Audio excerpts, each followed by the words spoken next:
Listen, Harry Kane, gave his all. Really, I mean, there was 100% commitment and effort there, but I think people are underestimating what Tottenham keeping him at Spurs has done, not just to him but to the whole squad.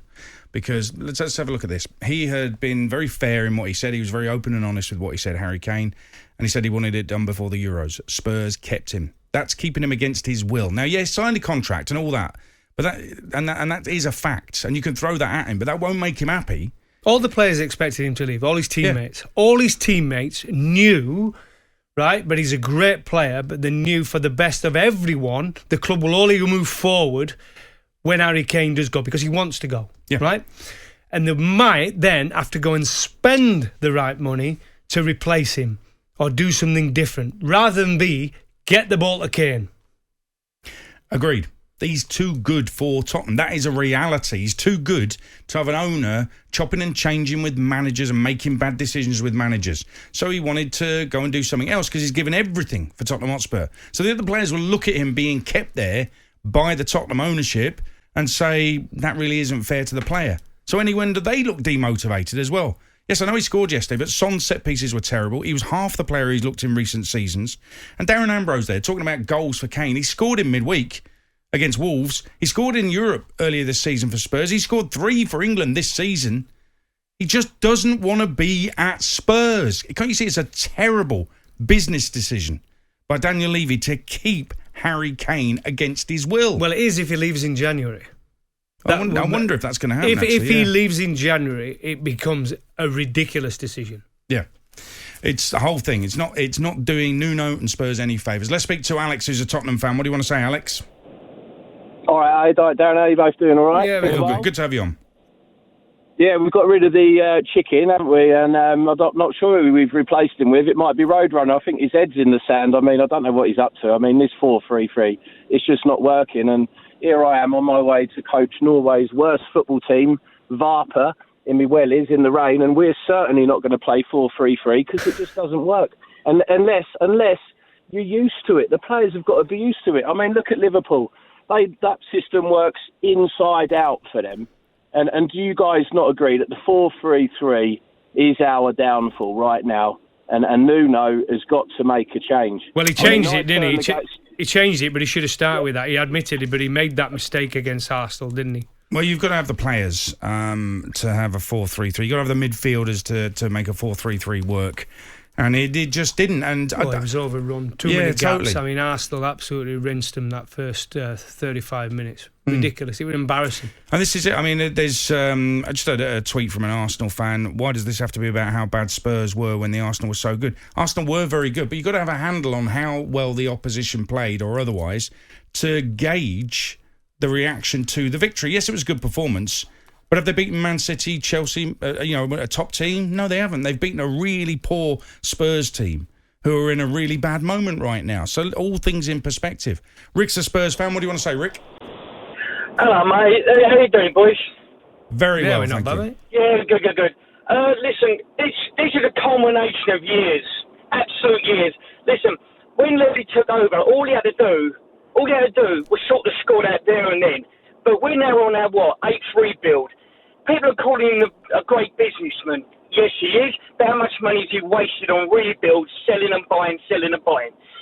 Also, during the stadium build, we had a questionnaire handed out to season ticket holders and members. Quite an in-depth one about what we wanted, etc. At the end of that questionnaire, we had a comments box where you could put in further details. And I put in that comments box, what is the point of a world-class stadium with average running around it? Because I can't see nothing changing. Now, I've been going to Spurs since 78. I gave up my season ticket of 20, 30 years 2 years ago because nothing is changing. They had banners outside the stadium, watch us rise. What a complete joke. The bloke Levy is, I consider, a spin doctor. He spins stuff, keeping people on board, buy their season tickets, buy the products, but we're not getting much in return. We've had moments, but that's all they are, moments. When a fan's going to get a grip with Levy, Because this is down on him. Poor management of the squad, mate. I tend to agree with that. And, all right, Spurs won the first 3 games, didn't they? 1-0. But was anybody, did anybody look at it and think, oh, yeah, this is going to be a new era. Nuno's going to take them to the top? There were scrappy 1-0 wins that they probably didn't deserve, most of them. I mean, the Man City one, you're catching Man City at the very start of the season when players have only just come back and they weren't right. So, yeah, you can read stuff into that one. But the other 2 were like, well, really? And now we're seeing the true Tottenham Hotspur. It's not right. You have a demotivated Harry Kane who's meant to be a leader, but he doesn't want to be there. I can't believe how badly Levy's read that situation. And now it's coming home to roost. Matt's a Spurs fan. What do you want to say, Matt? Hey, guys, cracking show. Cheers. Thanks, mate.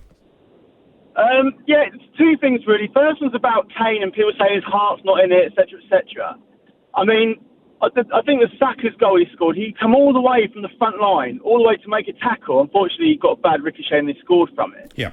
But that, to me, the player's got desire and heart still for your side. What I said earlier, Matt, is he's giving 100%. But the reality is he doesn't want to be there. The reality is all his teammates thought he was going to go. And his teammates, as Goffey said earlier, they think he's too good for Tottenham. And that is a reality. The other thing on top of that, I mean, he's just run the full length of the pitch. That's a team that's clocking up 99.9 kilometres over the period of 6 games. And he's probably just covered the majority of the ground to get back and make a tackle. That's 1.5 kilometres per player over 6 games. It's disgusting. I just don't know what he's doing with that team or how he's shaping them up. Well, the running stats, from anyone. They're the lowest in the league. Now, listen, I mean, I used to work with Ray Houghton, who used to say the stats for standing still. You don't always have to run around. Messi stands still. However... Till he gets the ball. When things aren't going well, you want to at least be seen to be giving maximum effort. That's why I said earlier, Kane, I thought, gave 100% in the game, but the quality just isn't there, and I think that is born from his demotivation. Now, there's people on Twitter want a big debate about how good Kane is, and his record stands up, so that is not even a worthy debate. Now, there's another Spurs fan here who says, I don't care if he wanted to leave.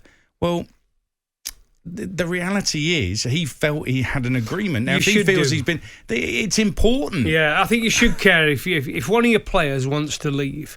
If that was me in management, you'd sit down with him, have a conversation, and you really want to get to the bottom of it. And why do you want to leave?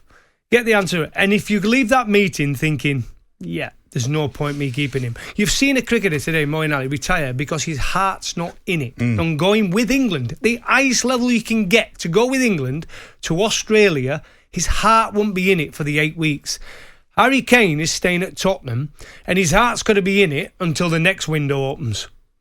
And then we might see it again pushing for a move. But this is the key. And when Daniel Levy and him, if they did sit down and have a conversation, which I believe they did, if that happened and Daniel Levy came away from that conversation thinking, I think the best way forward here is to keep Harry Kane, even though he doesn't want to be here, I'll be amazed.